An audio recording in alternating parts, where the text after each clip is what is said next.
Good morning.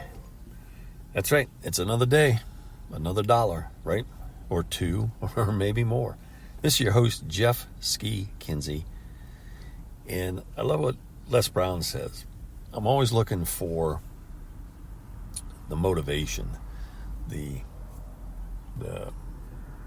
insight to keep going when roadblocks appear.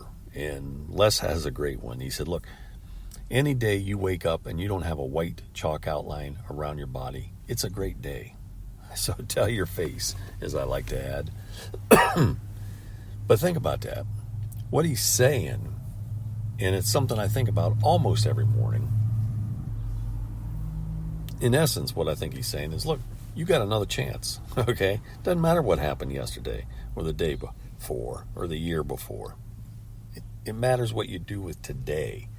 And how exciting that we have another at-bat. Think about that.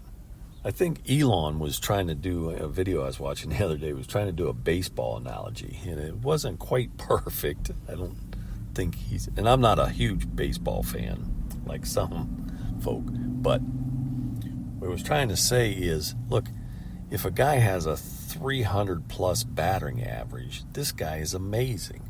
I remember there was a guy, I think it was for Kansas City, Brett, I think was his first name, way back when. He had like a 400 batting average for a while. I don't think that was career, but I think it was, maybe it spanned a year, season, or more.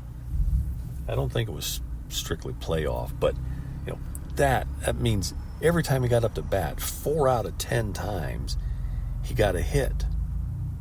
Okay? Think about that. 4 out of 10 times. In baseball, that's huge. Okay, you look at the World Series, you look at the players, some of those guys have 200, 200, I think one strikes, my memory banks, I think was 254 batting average. Okay, that's not great. That's not bad, but it's not great. Okay, 400 is amazing. 300, 333 is amazing. Very good. So, in life, as in business, we're not going to hit everything out of the park. But I said all that to say, if you're thinking about an EV, and you should be, because they're coming to the US of A, whether you think so or not, whether you think the government has unfairly promoted them and subsidized them, regardless of all that, they're going to happen. Why? Because they're just better. They're simply better. There's probably an order of magnitude less moving parts. Think about that. Okay, let's say your car has, 10,000 parts.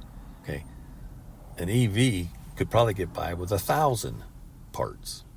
Okay, it may not be exactly an order of magnitude, but the bottom line is there is so much less to go wrong. There's no oil to change. Think about that.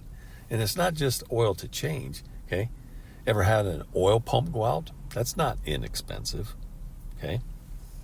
What about valves? Ever had to have a valve job done? Ever had to have a head gasket replaced? Okay, I have. Ever had to have a clutch replaced on a stick shift transmission? I have.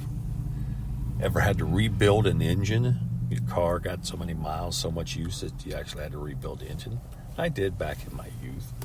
Okay? All these things are non-events for an EV. So, the bottom line is, if you're thinking about an EV, pat yourself on the back. If you own one, okay, go to the head of the class. But here's the thing. At some point, you have to charge it.